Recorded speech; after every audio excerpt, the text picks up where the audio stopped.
Hotep Amon, bienvenue dans cette nouvelle pyramide de la connaissance, de la vérité, de la lumière ancestrale. Nous allons une nouvelle fois appréhender la tradition africaine dans toutes ses formes. La tradition surtout non modifiée. Pourquoi? Parce qu'une tradition modifiée, une tradition évoluée, n'est plus une tradition. Vous devrez savoir que la tradition, c'est le legs, c'est l'héritage sur lequel nous devrons être assis pour avoir nos racines afin de pouvoir émerger. Et donc, il est au Togo à Lomé 19h. Je vais recevoir des consciences qui sont avec moi pour échanger autour de la sempiternelle thématique, vous le savez. Il s'agit de la sorcellerie, puisque je le dis. Si vous voyez des Africains avoir des problèmes, posez-vous simplement la question, est-ce qu'ils ne savent pas que leur plus grand problème, c'est la sorcellerie? Oui, je le dis parce que c'est par expérience et je le tiens également de l'histoire physique et de l'histoire spirituelle du peuple africain. 99% de nos problèmes, c'est la sorcellerie. Et donc, si vous gagnez la bataille de la sorcellerie, la bataille contre la sorcellerie, vous avez bataillé, je dirais, pour la lumière. Alors, je vais donc parler de l'alcool. Je sais que beaucoup de personnes ne savent pas que l'alcool est utilisé par les sorciers. Et dans le monde de la sorcellerie, l'alcool est quelque chose de très aimé. Et donc, je vais commencer par vous dire que l'alcool n'est pas anodin.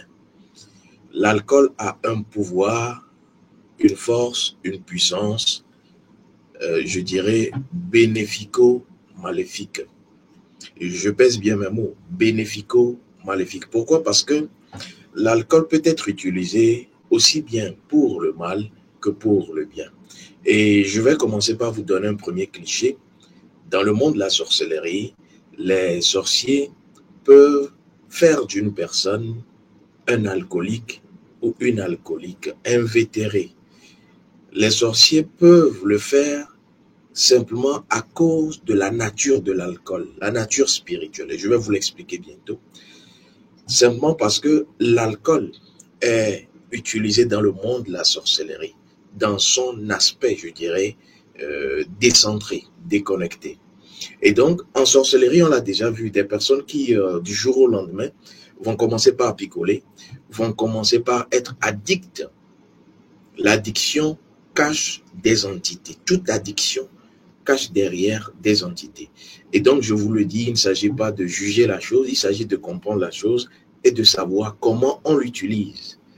Et donc, je vais vous dire que les sorciers arrivent à rendre une personne fragile à partir de l'alcool. Alors, au-delà de cela, vous devrez savoir que l'alcool, paradoxalement, est également utilisé dans le monde de la tradition.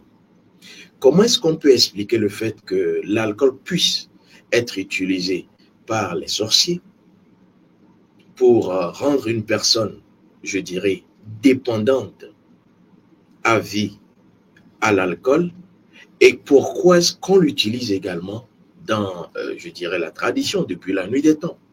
Je vais simplement vous dire que cela renvoie à la nature première de l'alcool. L'alcool sert à quoi? Première chose à savoir, c'est que derrière l'alcool, il y a la première information à savoir, l'alcool cache une force. Maintenant, ne me posez pas la question, la force, est-ce qu'elle peut faire du bien ou du mal? La force, c'est la force. Deuxième chose, vous devrez savoir que l'alcool en lui-même est une substance qui est en lien avec les âmes. L'alcool est une substance qui est en lien avec toutes les âmes. Voilà pourquoi je prends le cas de la tradition. On va d'abord faire une libation avec de l'eau, ensuite une libation alcoolisée.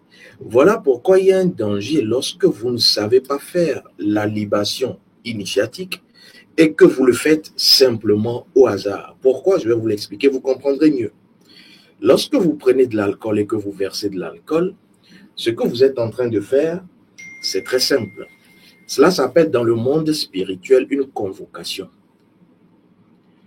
Utiliser de l'alcool, que ce soit boire de l'alcool ou verser de l'alcool, cela s'appelle rentrer dans le monde astral, dans le monde de l'âme, dans le monde où toutes les âmes sont convoquées.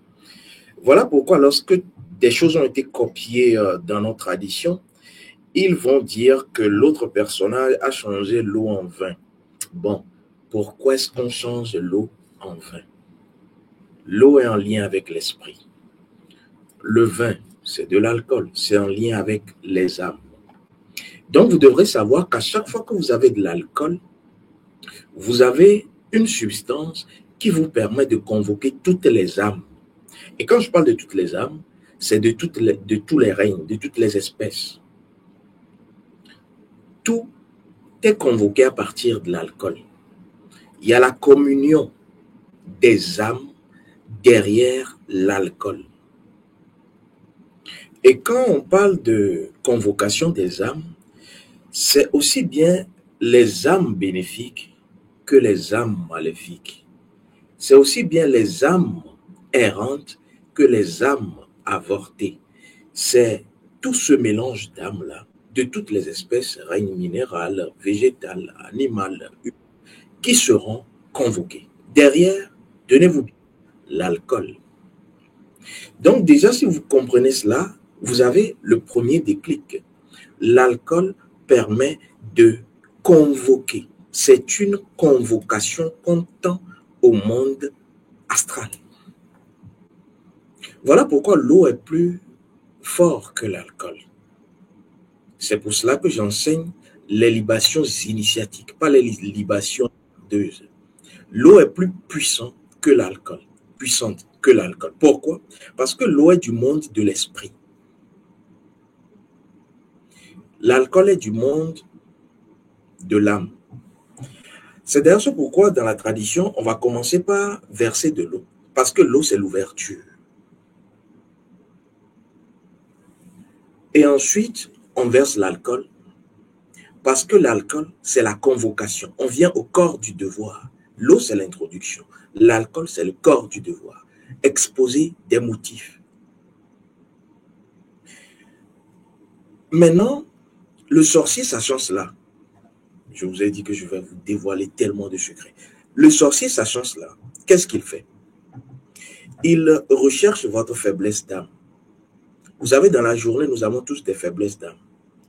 Il y a des heures auxquelles nous sommes faibles. C'est d'ailleurs ce pourquoi, quand vous êtes initié à notre école, la première initiation vous permet de connaître vos heures de reconnexion d'âme. Dans une journée, vous avez des heures fortes pour vous et des heures faibles pour vous. Et au-delà, vous avez naturellement les heures qui sont vibratoirement élevées et des heures qui sont vibratoirement faibles. Et quand vous faites vos rituels, vous devrez tenir compte de cela. Cela existe, ce sont des cours à notre école. Et donc, vous allez remarquer qu'au moment où vous êtes faible, peut-être vous ne le savez pas, sur le plan de votre énergie d'âme, le sorcier peut vous envoyer une envie. Et parmi ces envies se trouve l'envie de prendre l'alcool. Puisque votre âme est fragilisée à ce moment, à cet instant, vous allez dire, oh, cette envie-là, après l'avoir pris cette bouteille de whisky, cette bonne bière, je me sentirai bien. Et pourtant, je vous ai dit que le sorcier est celui qui manipule le plus bien l'intention, les envies. C'est pour cela qu'il ne faut pas, parce que j'ai eu envie, passer à l'action. Et donc, qu'est-ce qui se passe? Vous allez utiliser cette envie qui est une envie envoyée, programmée par un sorcier, et vous allez aller consommer de l'alcool. Alors, au moment où vous consommez, puisque c'est ce que le sorcier a programmé, il est en mesure de faire des incantations pour que vous soyez connecté à cette envie, c'est-à-dire permanemment. Et donc, vous picolez, et après un certain temps, vous avez encore envie. Vous commencez par ne plus vous en passer. Pourquoi? Parce que derrière l'envie, l'intention envoyée, la programmation sorcière, il se produit quelque chose. Le sorcier n'envoie jamais une envie simplement. Derrière chaque envie, il y a une entité envoyée par le sorcier. Et donc, c'est cette entité qui va servir de pont, de relais, qui va vous passer les informations et qui va ensuite vous faire ce qu'elle veut au profit du sorcier. Voilà comment beaucoup de personnes sont devenues des alcooliques. Et la vie de la personne devient catastrophique. Pourquoi? Parce que dès que cela se produit dans le corps d'âme, l'un des 10 corps de la personne, il y a des fissures, une fissure qui permet maintenant au sorcier d'atteindre les 9 autres corps. Je vous ai dit, on a 10 corps. Et donc, le corps mental sera atteint, le corps placentaire sera atteint. C'est d'ailleurs ce pourquoi beaucoup de personnes sont déconnectées des réalités, de leur tradition, de leur égrégore. Il y a plusieurs autres corps qui seront atteints. Le corps physique, n'en parlons pas. Et donc, ça, c'est au niveau de l'attaque sorcière. Maintenant, ce que vous devrez savoir également, c'est que l'alcool peut être utilisé pour convoquer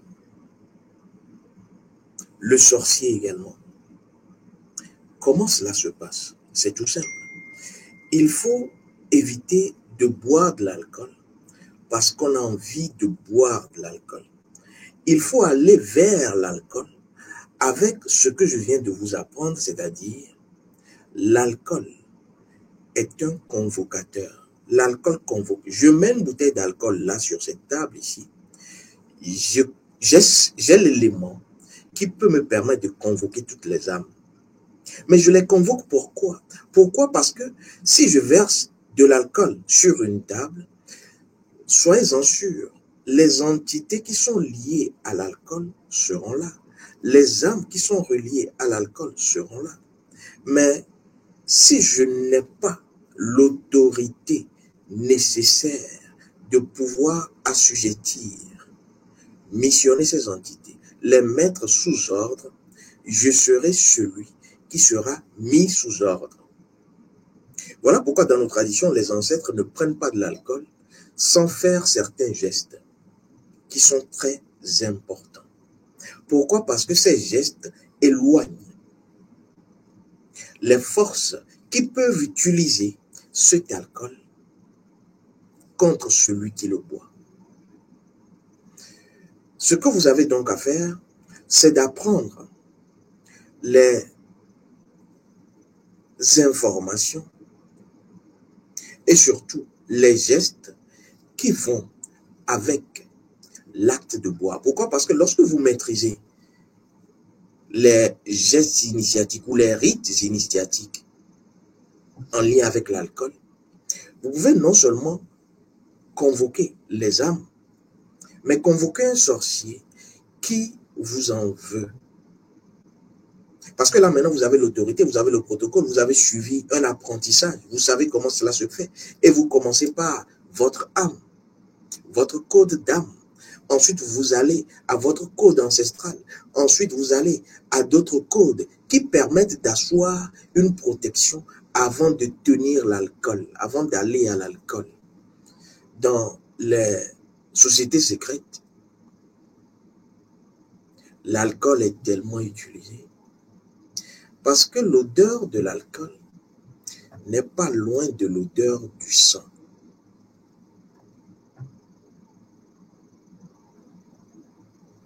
L'odeur de l'alcool n'est pas loin de l'odeur du sang. Et maintenant, quand vous prenez du vin rouge, vous prenez, je dis bien, du vin rouge, dans le monde spirituel, est-ce que vous êtes sûr qu'il y a une différence entre le vin rouge et le sang? Pourquoi je le dis?